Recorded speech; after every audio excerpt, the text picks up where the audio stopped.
Hello, Star Wars Unlimited fans, and welcome to Sith Lords and Decks. This is me. I'm sorry that I haven't posted anything in a couple of days. It's just it was very many things going on in my life. I've had some tests and tournament in X-Wing 2.0, 2.5 on the weekend. So that's why I wasn't able to uh, keep uploading videos. But I'm back with a new deck tech, which is very cheap, has a lot of tricks, and it's very fun to play. So a couple days ago, my friend who saw my channel told me that this game looks very fun and he would like to try, but he doesn't want to pay very much money and before he like tries the game and would get to know the rules and stuff. So this is the deck for people like my friend who want to begin their journey with Star Wars Unlimited but are not sure yet if they want to do that. This is a very cheap deck, and it can really uh, it has some power to be in top cuts and like it's very competitive. So starting off with leader, I think Asajj is one of the better aggro leaders just because it has like she has very good leader ability, which is action attack with a unit. If you played an event this phase, it gets +1/+0 for this attack. So it essentially buffs your units to get more. You don't have the restriction like you have to attack a unit. You just can attack +1 into base, which really works well in this deck because you have lots of event. And we have Tarkin Town. It's a red 25 HP base with epic action, deal 3 damage to a damaged non-leader unit. I think this is the best base, one of the best. Yeah, it's the best base in the game right now, which is proven by it's used in lots of meta decks like Django and Cat Bane. Okay, so talking about Django, why do you want to play Asajj and not Django? So first reason is it's more budget than Django. It has only 3 cards that you would have to buy, and it's $15 top. And the rest of cards you can get for free from like local communities that play is just worthless crap. But you can build like very good deck with it. The second aspect is that it's faster. It's just faster than Django, and it really handles decks like Han 1 yellow better than Django. And Asajj flip side is 1 resource earlier than Django.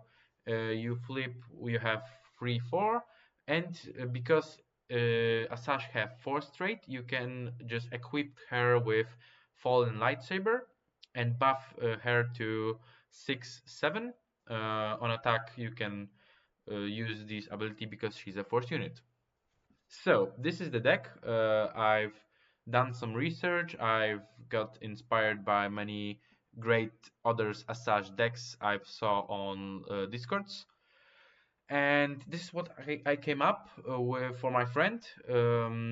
That I will be building this for him to showcase this deck, to showcase this game, Stars Unlimited, to him on this Saturday.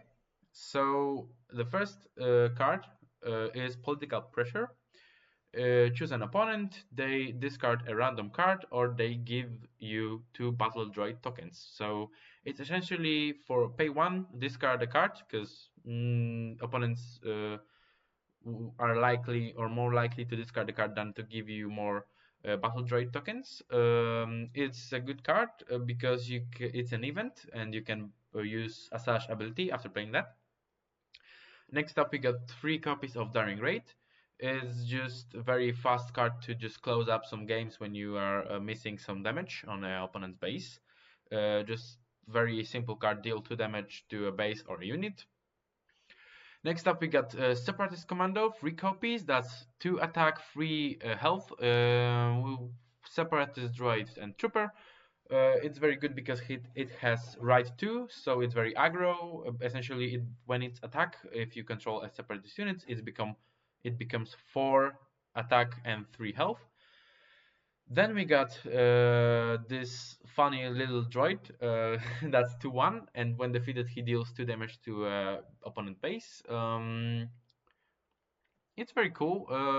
Like you don't really want to play this on a turn 1 because it can be taken out by a lot of current meta deck like Cat Bane or maybe Quinlan.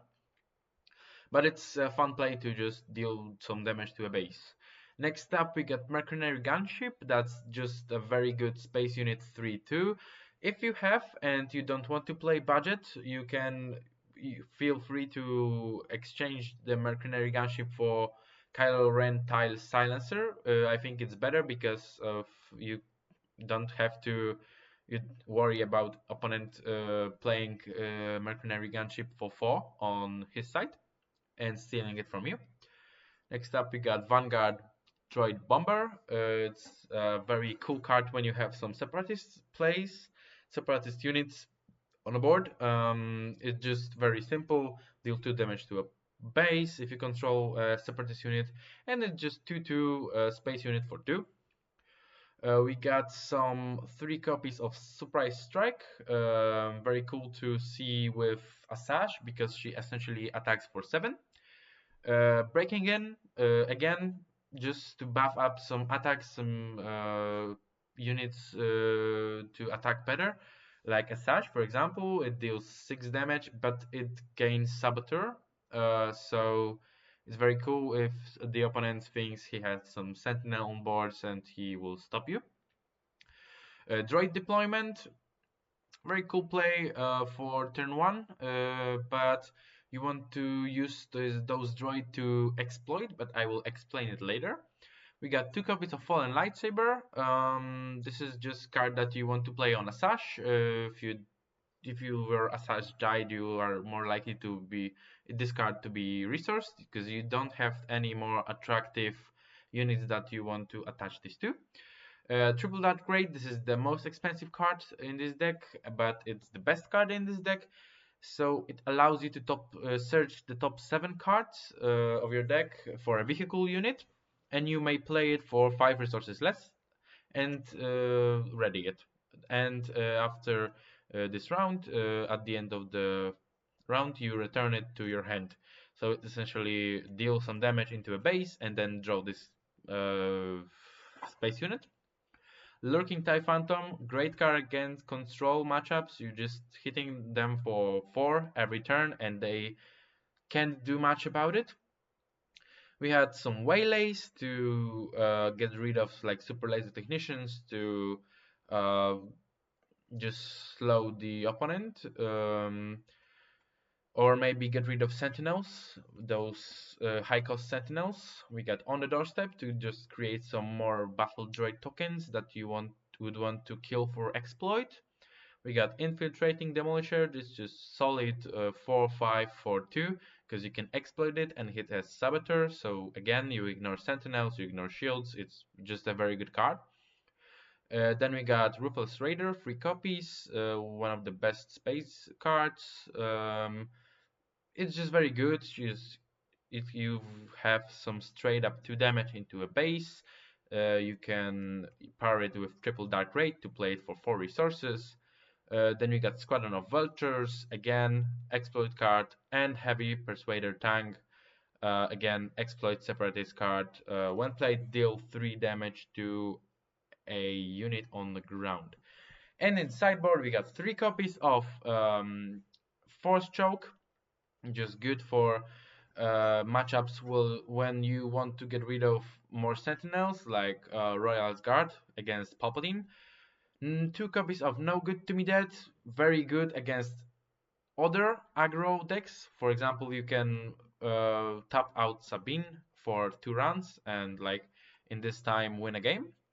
Confederate TIE Fighter. This is a card when the opponent has like more healing for Idens, for Palpatine Cell 3, and Bosk. It's a very good card if the opponent have more Sentinels, more things you would like to ambush on the ground. And also it allows you to deal 2 damage when you play an event which you would want to play in this deck.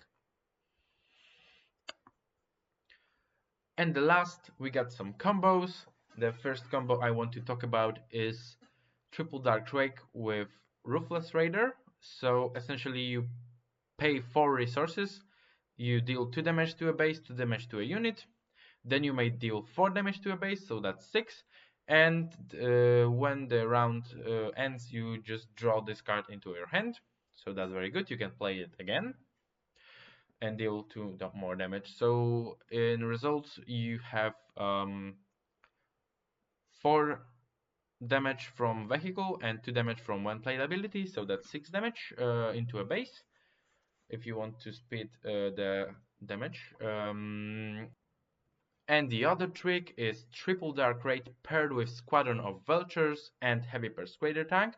So essentially, you can pay free to pay any of these units if you have some units on the board, because Exploit can work very well. So you can play Triple Dark Raid, discount Vultures from 6 to 5, and then kill one of your Battle Droid tokens to pay it for free. So you essentially paid 3 resources for 5 4 in space. That's a very good value. And Heavy Persuader Tank, you can pay free, kill one of your units, and then deal 2 damage to a ground unit and just have 6 5 on the board. 6 to base. That's very cool. That's very unexpected because it's a very rare play to make. It's very like this is what makes this deck stand out. This combo with Exploit and Triple Dark Raid. So that will be it from this deck. I hope you enjoyed this very quick guide. I've got a lot of feedback from you guys, which I will make more shorter videos. Maybe we will have some gameplay in the next videos, but we can see. If you enjoyed that the guide, you can drop a like and subscription, and I will see you on another video in Sith Lords and decks.